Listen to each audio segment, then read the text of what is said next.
ಹರಿ ಓಂ ಗುರುಬ್ರಹ್ಮ ಗುರುವಿಷ್ಣು ಗುರುದೇವೋ ಮಹೇಶ್ವರಃ ಗುರು ಸಾಕ್ಷಾತ್ ಪರಬ್ರಹ್ಮ ತಸ್ಮೈ ಶ್ರೀ ಗುರುವೇ ನಮಃ. ಸದಾಶಿವಸಮಾರಂಭಂ ಶಂಕರಾಚಾರ್ಯಮಧ್ಯಮಂ ಅಸ್ಮದಾಚಾರ್ಯಪರ್ಯಂತಂ ವಂದೇ ಗುರುಪರಂಪರಾಂ. ಶ್ರೀ ಗಣೇಶಾಯ ನಮಃ, ಸರಸ್ವತಿಯೇ ನಮಃ, ಶಾರದಾದೇವಿಯೇ ನಮಃ. ಜ್ಯೋತಿಷ್ಯ ಬಂಧುಗಳೇ, ಈ ದಿನ ಪಾಠ 4, ಜ್ಯೋತಿಷ್ಯದ ಪಾಠ 4ರಲ್ಲಿ ಹಿಂದೆ ಎಲ್ಲ ಏನು ಹೇಳಿದೆ, ಗ್ರಹಗಳೆಲ್ಲ ರಾಶಿಗಳು ಹೇಳಿದೆ. 12 ರಾಶಿ ಇದೆ, ಮೇಷದಿಂದ ಮಿಥುನದವರೆಗೂ 3, 4 ಹೀಗೆ ಹೇಳಿಬಿಟ್ಟು 12ನೇ ರಾಶಿ ಮೇನ್ ರಾಶಿ ಆಗುತ್ತೆ ಅಂತ. ಆ ರಾಶಿಗಳಿಗೆ ಅಧಿಪತಿಗಳು ಯಾರು ಅಂತ, ಒಬ್ಬೊಬ್ಬ ಮನೆಗೂ ಒಂದೊಬ್ಬ ಓನರ್ ಇರ್ತಾರೆ.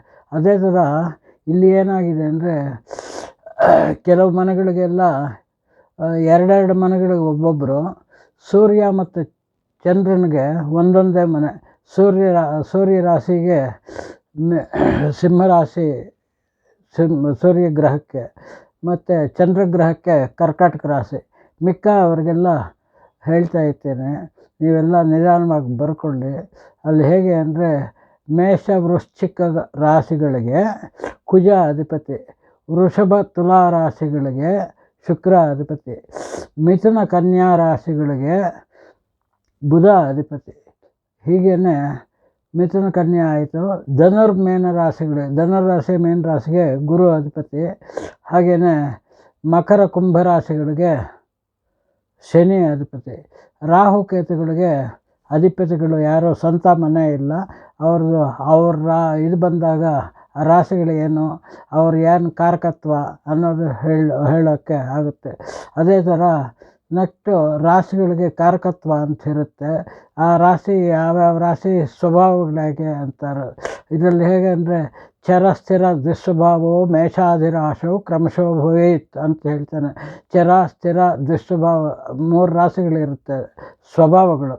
ಚರರಾಶಿ ಮೇಷರಾಶಿ, ಸ್ಥಿರ ರಾಶಿ ವೃಷಭ ರಾಶಿ,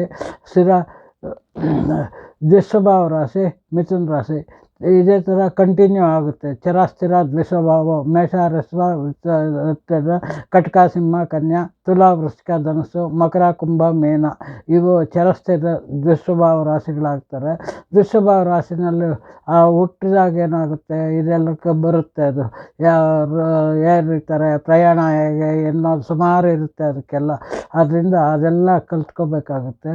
ಇದು ಕಲ್ತ ಮೇಲೆ ನಾಳೆ ಪಾಠದಲ್ಲಿ 5ನೇ ಪಾಠದಲ್ಲಿ ನಾನು ಕಾರಕತ್ವಗಳು ಹೇಳಬೇಕು ಅಂತಿದ್ದೀನಿ. ಯಾವ್ಯಾವ ಗ್ರಹಕ್ಕೆ ಯಾವ್ಯಾವ ಕಾರಕತ್ವಗಳು, ಅದರಲ್ಲಿ ಇದರಿಂದ ಹೇಳೋಣ. ಹುಟ್ಟಿದ ಲಗ್ನದಿಂದ ಹೇಳೋಣ. ಲಗ್ನ ಹೇಳೋದು ಅಂದರೆ, ಯಾವ ಊರಿನಲ್ಲಿ ಹುಟ್ಟಿರ್ತಾರೋ ಆ ಊರಿನಲ್ಲಿ ಸೂರ್ಯೋದಯದಲ್ಲಿ ಸೂರ್ಯ ಎಲ್ಲಿರ್ತಾನೋ ಅಲ್ಲಿ ಇದು ಲಗ್ನ ಪ್ರಾರಂಭ ಆಗುತ್ತೆ. ನಾವು ಹುಟ್ಟಿದ್ದು ಟೈಮಿಂಗ್ಸ್ ಮ್ಯಾಗಲ 2 ಗಂಟೆ ಹಾಕ್ಕೊಂಡು ಹೋಗ್ತಾ ಇದ್ದರೆ ಸೂರ್ಯ ರಾಶಿನಿಂದ ಯಾವ ರಾಶಿನಲ್ಲಿ ಅಂದರೆ ನಮ್ಮ ಜನ್ಮ ರಾಶಿ ಬರುತ್ತೆ, ಜನ್ಮ ಲಗ್ನ ಬರುತ್ತೆ. ಜನ್ಮ ರಾಶಿ ಯಾವುದರಿಂದ ಬರುತ್ತೆ ಅಂದರೆ, ಆವತ್ತು ಯಾವ ನಕ್ಷತ್ರ ಇರುತ್ತೋ ಆ ನಕ್ಷತ್ರದಿಂದ ಬರುತ್ತೆ. ಅದಕ್ಕೋಸ್ಕರ ಇವೆಲ್ಲ ಹೇಳಿ ನಾಳೆ ದಿವಸ ಎಲ್ಲ ಹೇಳೋಣ. ಇದು ಕಂಪ್ಲೀಟ್ ಇವತ್ತು ನೀವು ಬರ್ಕೊಳ್ಳಿ ಒಂದೊಂದೇ. ಚರಸ್ಥಿರ ದ್ವಿಸ್ವಭಾವ ಮೇಷರಾಶಿರೋ ಅಂಥದ್ದು ಹೇಳ್ಕೊಳ್ಳಿ. ಅಥವಾ ಈ ಮೇಷರಾಶಿಗೆ ಕುಜ ಅಧಿಪತಿ, ವೃಷಭ ರಾಶಿಗೆ ಚಂದ್ರ ಅಧಿಪತಿ, ಮಿಥುನ ರಾಶಿಗೆ ಬುಧ ಅಧಿಪತಿ. ಈ ಥರ ಕಂಟಿನ್ಯೂ ಆವಾಗಲೇ ಹೇಳಿದ್ದೀನಲ್ಲ, ಅದೇ ಥರ ಹೇಳ್ಕೊಂಡು ಬರ್ಕೊಳ್ಳಿ.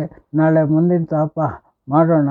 ಇವಾಗ ಕಲಿಯೋ ಅಭ್ಯಾಸ ಇದ್ದವ್ರು ಮಾತ್ರ ಬರ್ಕೊಳ್ಳಿ, ಇಲ್ಲದೇ ಇದ್ದವ್ರು ಸುಮ್ಮನೆ ನೋಡೋರು ಬೇಕಾಗಿಲ್ಲ. ನಮಗೆ ಕಲಿತು ನೀವು 4 ಜನಕ್ಕೆ ಉಪಕಾರ ಮಾಡೋವಂಥದ್ದಿದ್ರು ಇದೆಲ್ಲ ಹೇಳ್ತೀವಿ. ನೆಕ್ಸ್ಟು ನಿಮಗೆಲ್ಲ ಇದೆಲ್ಲ ಸ್ವಲ್ಪ ಸಿಂಪಲ್ಲಾಗಿ ಹೇಳಿಬಿಟ್ಟು, ಕಾರಕತ್ವ ಹೇಳಿಬಿಟ್ಟು, ನೆಕ್ಸ್ಟ್ ಏನು ಮಾಡಬೇಕು ಅಂದರೆ ಅವ್ರದ್ದು ಭವಿಷ್ಯ ಹೇಳೋದು ಹೇಗೆ, ಅವ್ರದ್ದು ಪ್ರಿಡಿಕ್ಷನ್ ಹೇಗೆ ಹೇಳಬೇಕು ಅನ್ನೋದಕ್ಕೆ ಒಂದು ಮಾರ್ಗದರ್ಶನ ಮಾಡ್ತೀವಿ.